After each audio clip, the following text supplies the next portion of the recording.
PS4 news కి స్వాగతం. ముందుగా ముఖ్యాంశాలు. ఆర్గానిక్ ఉత్పత్తులకు కొత్త ప్రపంచం పీఎం మోదీ. కేంద్ర మంత్రి జోషితో భేటీపై సీఎం చంద్రబాబు ట్వీట్.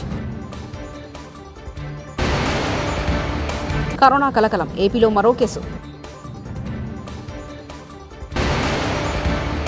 తిరుమల శ్రీవారిని దర్శించుకున్న సినీ రాజకీయ ప్రముఖులు.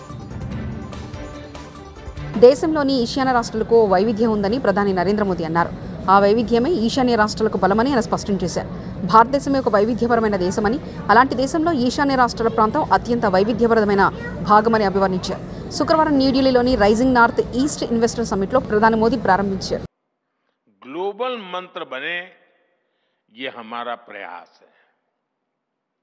नॉर्थ ईस्ट में नेचर भी है और ऑर्गेनिक लाइफस्टाइल के लिए एक परफेक्ट डेस्टिनेशन भी है.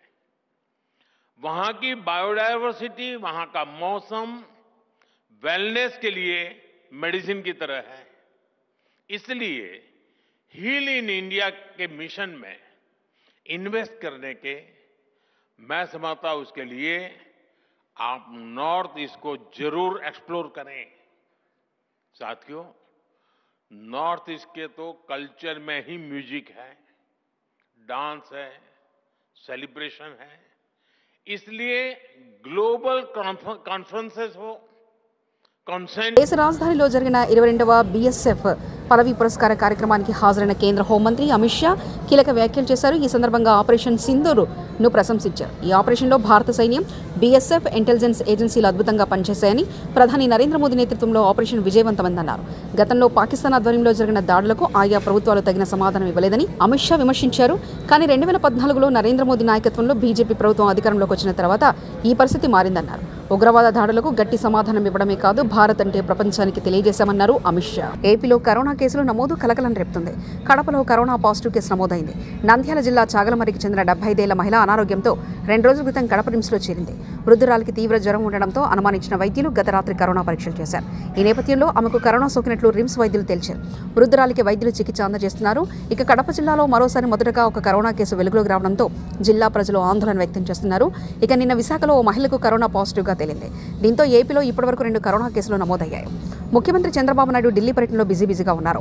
కేంద్ర మంత్రులతో సీఎం వరుస భేటీలు అవుతున్నారు. ఈ రోజు శుక్రవారం ఉదయం న్యూ రెన్యూవబుల్ ఎనర్జీ మంత్రి ప్రహ్లాద్ జోషితో ముఖ్యమంత్రి సమావేశమయ్యారు.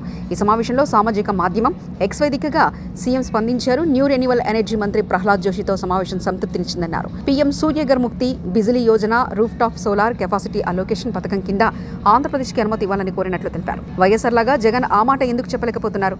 మహాసముద్రం లాంటి కాంగ్రెస్ లో ఆంధ్రుల హక్కు, విశాఖ ఉక్కును అందరూ కలిసి అమ్మేయాలని పన్నాగాలు పన్నుతున్నారంటూ వైఎస్ షర్మిలారెడ్డి విమర్శించారు. డైలీ థ్రిల్లర్ సిరీస్ నడుపుతోంది. దాంతో వైసీపీ వాళ్ళకు భయం పుట్టుతుంది. సహజంగానే జగన్మోహన్ రెడ్డి గారు ఆ భయాలని అడ్రస్ చేయడానికి, వాళ్ళకి సెక్యూరిటీ కలిగించడానికి మాట్లాడుతున్నారని క్లియర్ గా అర్థమవుతుంది. కానీ నా అభ్యంతరం ఏమిటంటే, జగన్మోహన్ రెడ్డి గారు ఇంతకు ముందు ముఖ్యమంత్రిగా పనిచేసిన వారు.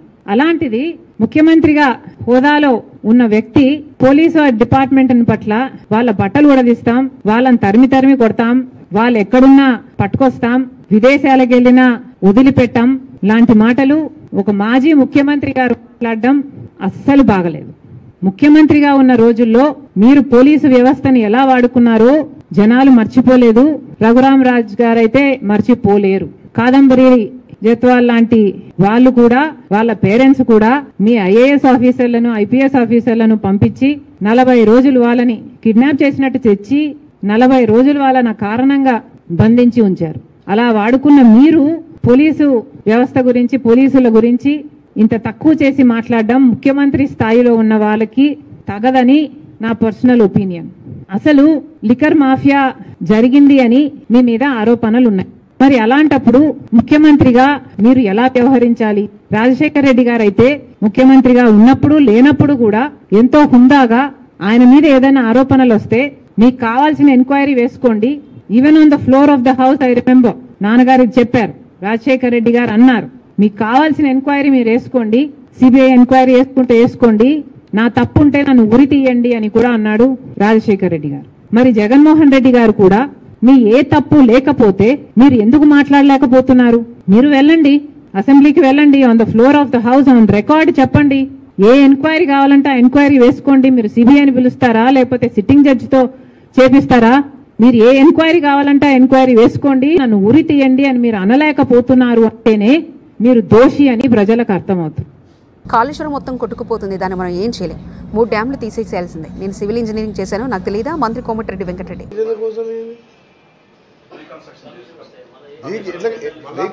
చేయలేమబ్బా. నేను పోయి చూసినా, నేను కాంట్రాక్ట్ చేసిన సివిల్ ఇంజనీరింగ్ చేసిన, నేను అంతకుముందు దాని గురించి కొంచెం నాలెడ్జ్ ఉన్నది.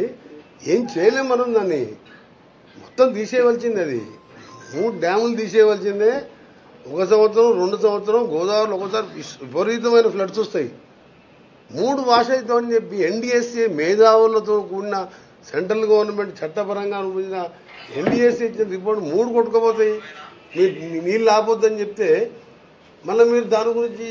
కలెక్టరేట్లో పవర్ కట్, చీకట్లోనే కాంగ్రెస్ నాయకుడు ప్రెస్ మీట్. జగిత్యాల జిల్లా కలెక్టరేట్లో కాంగ్రెస్ ప్రభుత్వ whip Adluri Laxman press meet పెట్టి మాట్లాడుతుండగా 3 సార్లు నిలిచిపోయిన విద్యుత్ సరఫరా, రైతులకు ఎలాంటి సమస్యలు లేవని చెప్పే సందర్భంలోనే పవర్ కట్ అవ్వడంతో అసహనం వ్యక్తం చేసిన కాంగ్రెస్ విప్ అడ్లూరి లక్ష్మణ్ దీంతో చేసేదేమి లేక చీకట్లోనే ప్రెస్ మీట్ కొనసాగించిన అడ్లూరి లక్ష్మణ్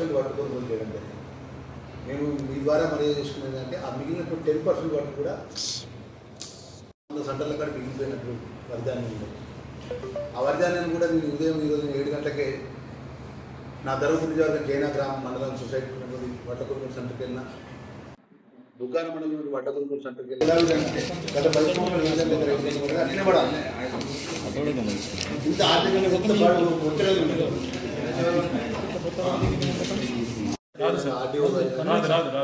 ఈ ప్రభుత్వం కూడా అమలు చేయాలని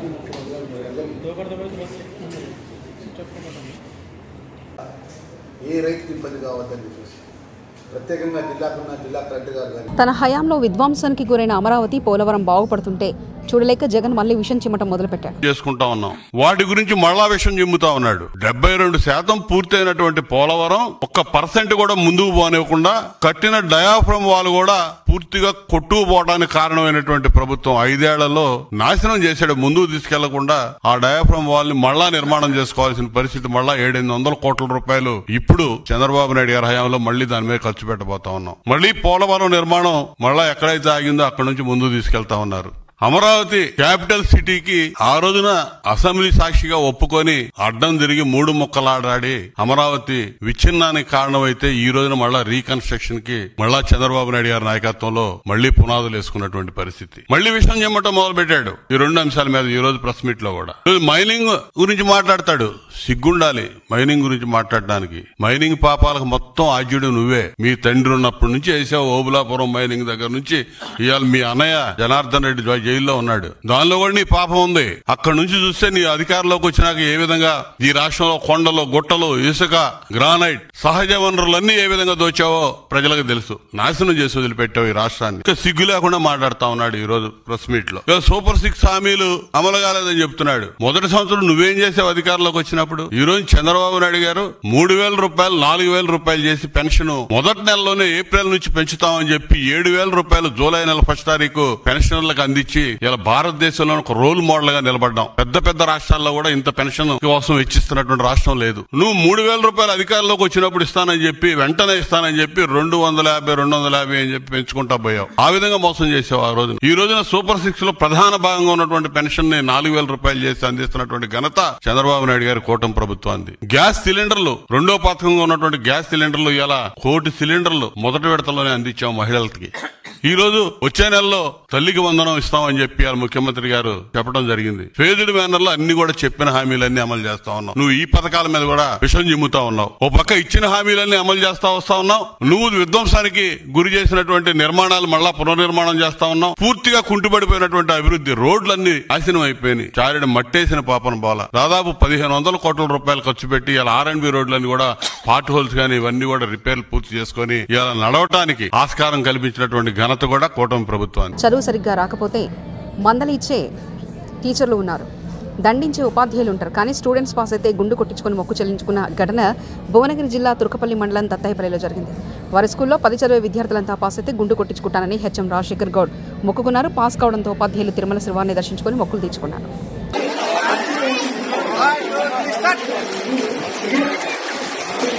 యాదాద్రి భువనగిరి జిల్లా బోచంపల్లి మండలం జూలూరు PACS ధాన్యం కొనుగోలు కేంద్రాన్ని ఆకస్మికంగా తనిఖీ చేసిన జిల్లా కలెక్టర్ జాలి మిషన్ పనిచేయడం లేదని సంబంధిత అధికారులపై ఆగ్రహం వ్యక్తం చేశారు. సాయంత్రం వరకు జాలి మిషన్ పనిచేలా చర్యలు తీసుకోవాలని అధికారులకు ఆదేశాలు జారీ చేశారు. రైతులకు ఇబ్బంది కలిగిస్తే చర్యలు తీసుకుంటామని హెచ్చరించారు.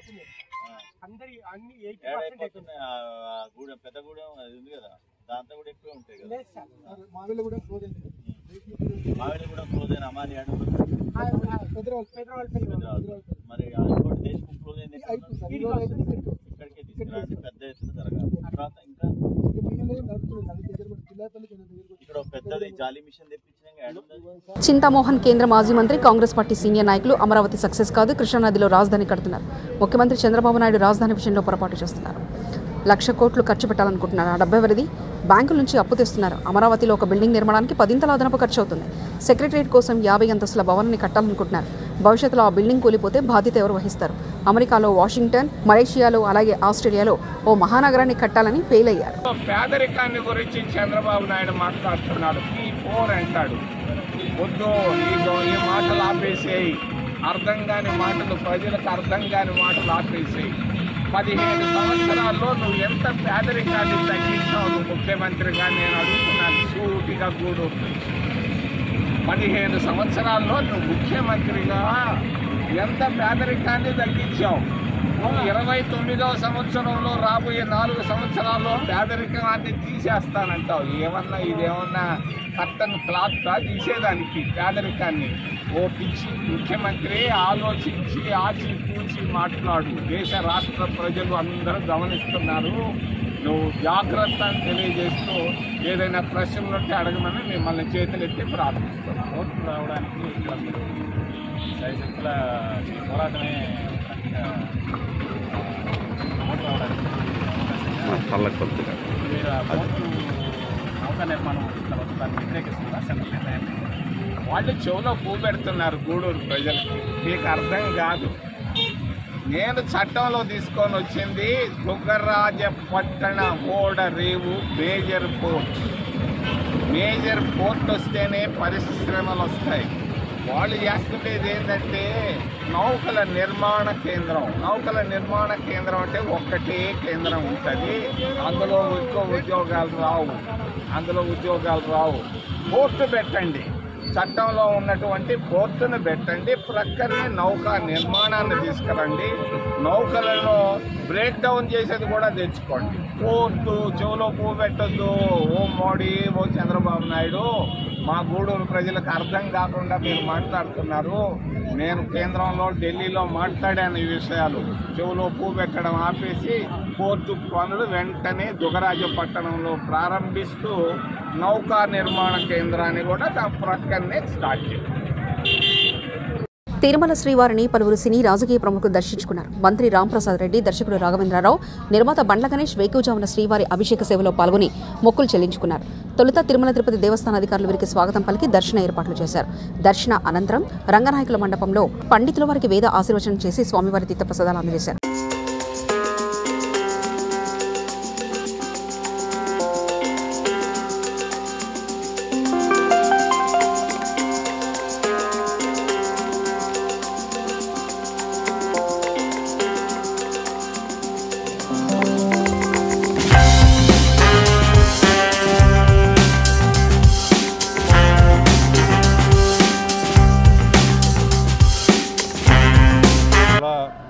అదృష్టమైన స్వామివారి అభిషేకం చూశాను.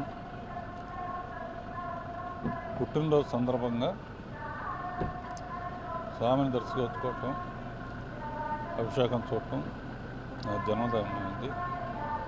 స్వామి సేవకు ఎప్పుడు. జూబ్లీహిల్స్ లో హైడ్రా కూల్చివేతలు, పెద్దమ్మ గుడి పక్కన నిర్మాణాల తొలగింపు, 500 గజాలకు పైగా స్థలంలో నిర్మాణాల కూల్చివేత. ఇవాళ ఉదయం నుంచి కొనసాగుతున్న కూల్చివేతలు.